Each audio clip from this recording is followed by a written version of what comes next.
Perfect. Lesson 22.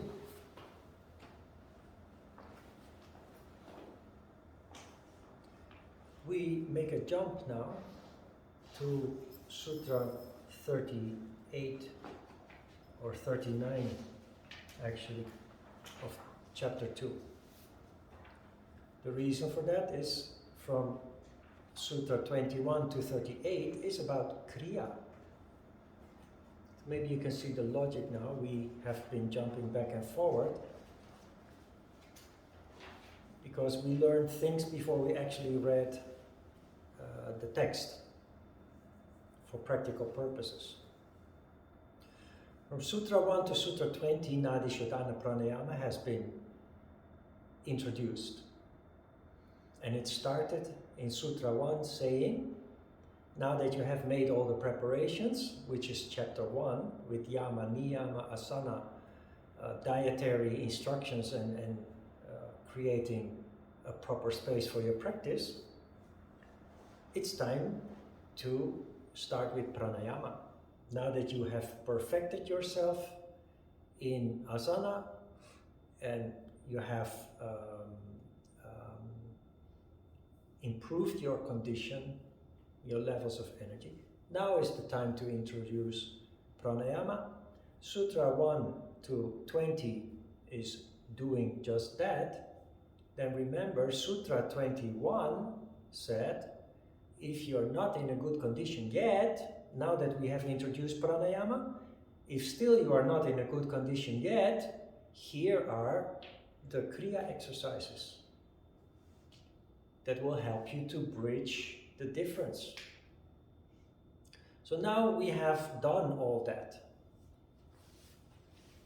Pranayama, we have done the Kriyas, the pranayama, because that is the proper order in a systematic approach as we have here in a course like this. So we pick up after the Kriya exercises with Sutra 39.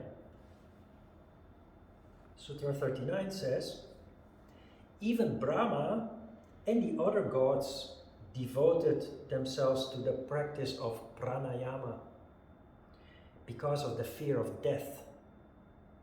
So one should practice control of energy.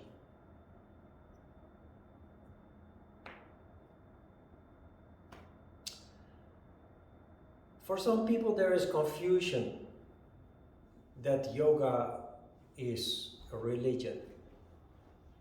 And especially if they are already part of a religion, they feel conflicted. This is one of those sutras that leads to the conflict. Because there is a talk of God here, Brahma and the other gods. We talked about the issue before. This sutra has nothing to do with religion. It's a symbolical way of emphasizing the value of pranayama. In the same way that God is being used to emphasize the value of the river, the water in the river. There is a god of the sun, there is a god of the moon, there is a god of the rain. Everything that is important, ancient people, they called it divine because we need it to sustain our lives.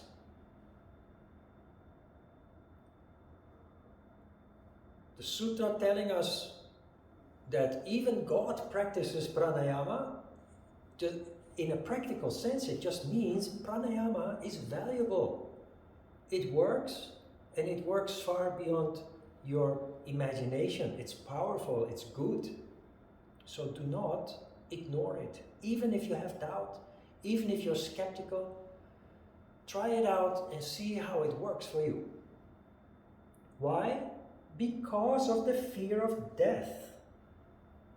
You remember the symbolism in the word death? It's not about physical death. It's about lacking vital energy, which is the condition that the majority of the people in the world are in. Why? Because of this natural tendency of energy to condense and gravitate to the bottom. The mention of death here is referring to the condition that we know as tamas. And it's a condition that most people are suffering from.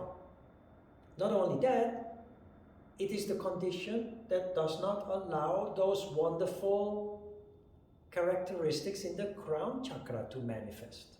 And that, after all, is the goal of all of this. So this sutra is telling us pranayama, it's important, it's powerful, and it is part of the system that allows you to manifest those wonderful characteristics in the crown chakra. That's all that it means. It has nothing to do with religion. When you understand this principle, you understand much more about other explanations that invoke divinity or God. For this reason, I explained to you the meaning of a cow being holy in India. I explained why wolves and pigs are impure or evil in other cultures. There is a reason for that, and ancient people simply communicated in that way. Sutra 40. So long as the energy is restrained in the body, so long as the mind is calm and steady, so long as the vision is directed to the center of the eyebrows, why should there be fear of death? This sutra tells us that regular yoga practice, including energy control and concentration meditation, allows the generation of vital energy. As long as you keep doing that, as long as you generate vital energy by doing that, why should there be fear of tamas? Not physical death, tamas. And if you read or have read the interpretation, you see that the interpreter, Ajita, correctly mentions that fear of death in Sutra 39 should not be taken literally, it's referring to tamas. But then he makes the unexpected and unexplicable mistake of translating, interpreting fear of death in Sutra 40 as literal, as physical death. That, of course, is not making sense. It's about the condition of tamas. When the nadi chakra has been purified by properly regulated course of pranayama, the energy forces open the mouth of the sushumna and easily enter it. Easily enter it means it's a natural process, a natural consequence. All you have to do is do your regular exercise, asana, pranayama. You don't even have to think of the crown chakra, you don't have to think of the effects that you might or might not get. Everybody who has experienced practice of yoga, doing it correctly, cannot deny the amazing effects you receive from your practice and just the wonderful benefits that you receive from it.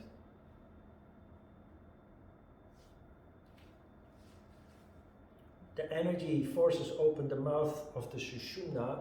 That is, of course, again referring to the third channel, sushumna nadi, that allows energy to rise up, vital energy to rise up and fuel the crown chakra. That concept of the crown chakra, the awakening, is so important that he keeps coming back to it throughout all 4 chapters. 42. When the energy flows through the sushumna, the mind becomes steady. The steadiness of the mind is the state called manonmani or unmani. remember what Unmani means again? It is the 3-syllable mantra associated with the crown chakra. The 6 lower chakras each have a 1-syllable mantra. Lam, Ram, Vam, Bam, Zam. Only the crown chakra has a 3-syllable mantra, and it is very high pitch. Om Mani. So, when the energy flows through the Sushumna, the mind becomes steady. The steadiness of the mind is the state called Manonmani or Unmani, meaning that you, before you even know it, you start functioning in the crown chakra. It is very subtle in the beginning, you do not realize it. What you may notice is you overall feeling better, a sense of well-being. But the crown chakra becoming active is not something that announces itself with a big bang or so. It's a very slow, gradual process. And people don't even realize that it's happening. What you do notice is increased sensitivity and consciousness, which is a manifestation of the crown chakra. 43.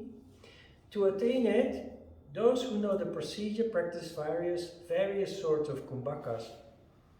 By practice of the various kumbhakas, diverse siddhis are obtained. There are, I told you already, there are 9 pranayamas. The first one is Nadi Shodhana, with which you basically prepare your energy channels, you purify, cleanse your energy channels to prepare for the 8 pranayamas that follow. The first one lays the foundation for pranayama practice.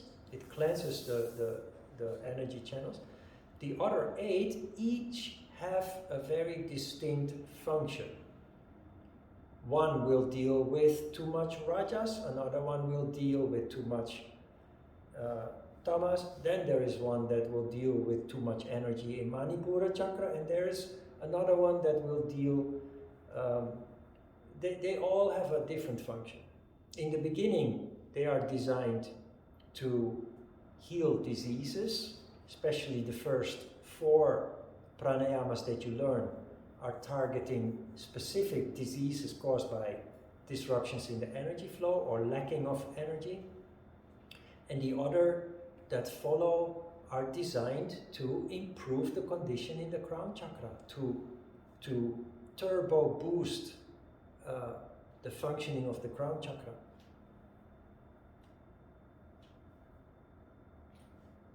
(44) The different kumbhakas are now described. There are 8 kumbhakas, namely Surya Bedana, Ujjayi, Shitkari, Shitali, Bhastrika, Brahmari, Murcha, and Plavini.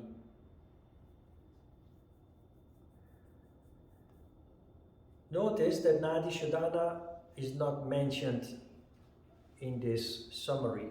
Why? Because Nadi Shodhana is the preparation for the 8 that are mentioned here.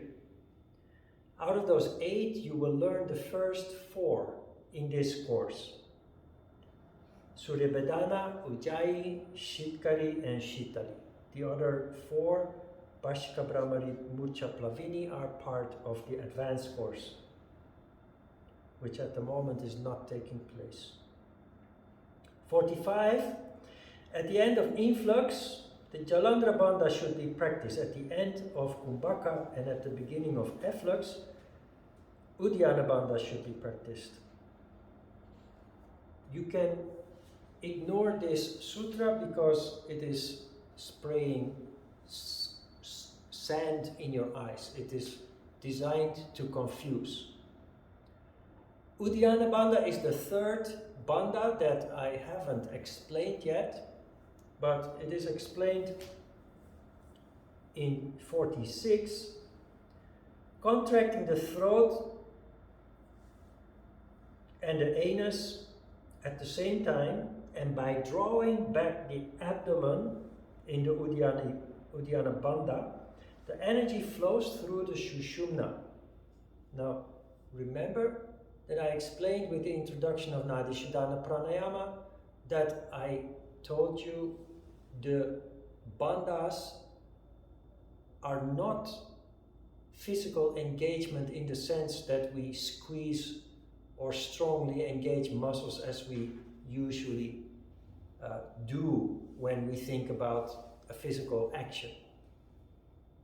There is a sutra that we will come across sooner or later that will actually tell us how this works, because that sutra will say those three bandhas occur spontaneously. It's very difficult to describe a subtle phenomenon. So the first explanation is that you engage the muscles in the throat, the muscles in the anus, and you pull back the abdomen. Last week I explained that when you do pranayama, when you meditate, already, if you do not do pranayama but you meditate, you actually concentrate, you become more straight. And what happens is a subtle engagement of the neck, the pelvic bottom, and basically the whole upper body.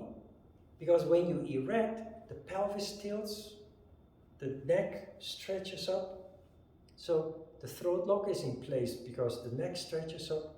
The root lock, Mula Bandha, is in place because the pelvis tilts. And if you look at it, actually, without knowing it, you have already done Uddiyana Bandha because your tummy tucks in. And that is Uddiyana Bandha. So, no need to think too much about those bandhas. If you sit straight and you are actually concentrating, doing mind control, is already happening.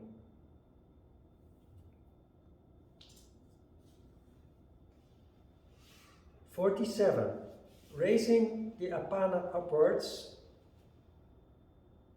the prana should be brought downwards from the throat. The yogin then becomes a youth of 16, freed from old age. Apana prana is the energy from the bottom chakra, which we know is important because in the center of that chakra is Surya Bindu, through which Kundalini energy rises up. The phenomenon that is described here, I pictured on the whiteboard with the Star of David. The triangle pointing up is energy rising. And the triangle pointing down is energy descending. In most people, they don't meet because there is no harmony, there is no control. But yoga is science of control. We do everything in a measured way, consciously, which leads to those two triangles more and more coming together, and they come together at the level of the heart. Then remember, this sutra mentions the energy from the throat coming down. So apana going up, from the throat going down. Those two energies meet and lead to sattva. But the throat is significant here. We discussed the throat chakra 2 weeks ago, where it became clear that the throat is also called the fountain of youth. It is the only chakra where the energy is sattvic by default, while all the other chakras are always fluctuating and in uncontrolled or unconditioned people always in chaos. So this is a technical description of what happens as a result of your yoga practice that leads to your increasing health and vitality. And of course, if you're 60 years old, you're not going to look like somebody who's 16 years old, but you will feel a lot younger and more vital and healthier than other people your age.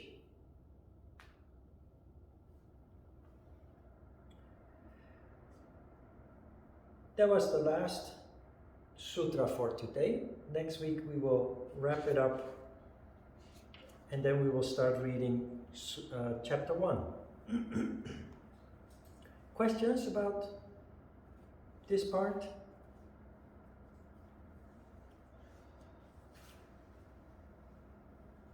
Ron, so Yep. for the meditation pose, it's only possible to do it like that, like acrylic sitting, like how you're sitting right now.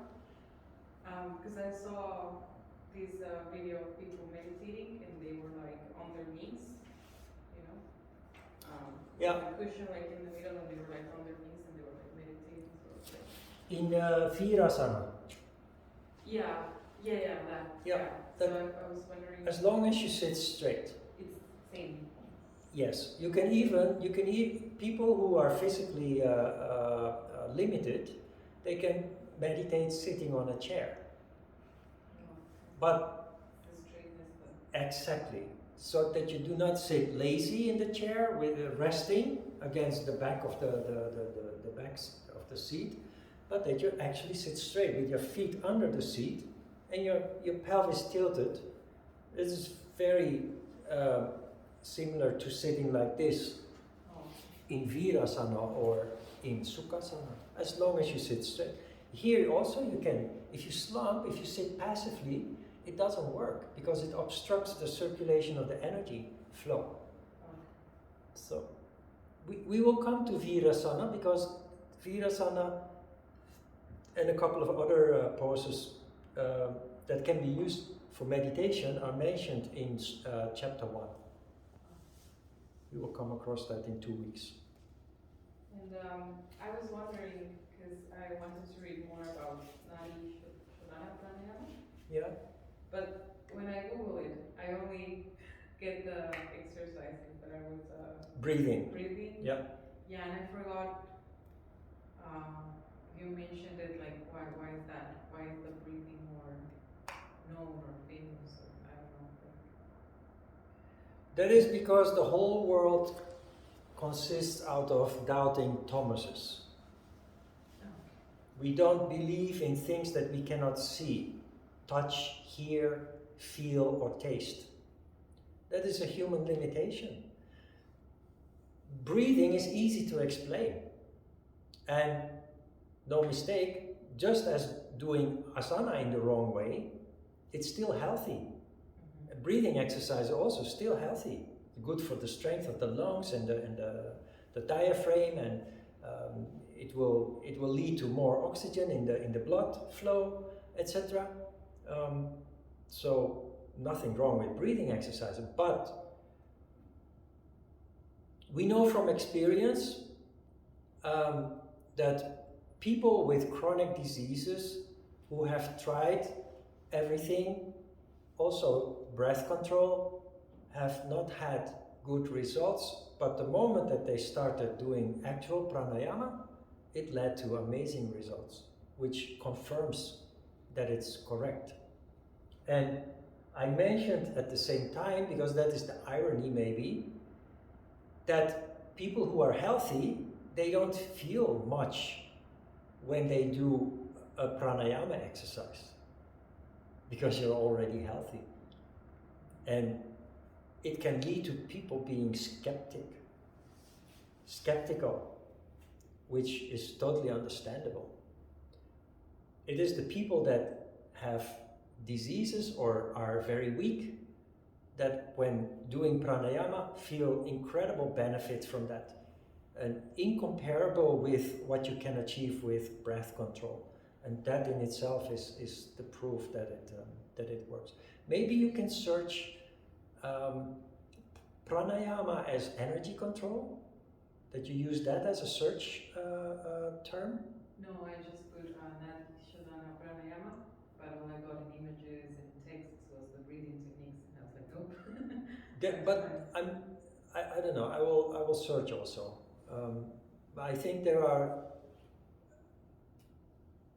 I've already heard people say, well, pranayama you can actually do in two ways. You can do it as breath control, or you can do it as mind control, or energy control. So there is kind of there is some information out there that some people have access to, in the same way that you learn about pranayama, but they're still skeptical, so they say there are two ways that you can do it. They're afraid to explain to their students that it's purely energy control, because they're afraid that the people listening to those explanations will not believe it, will react incredulously. So, we're just human.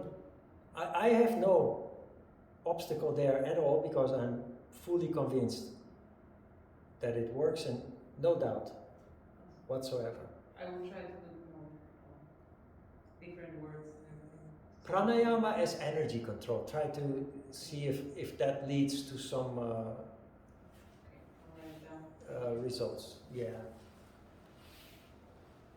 All right. 5-minute break.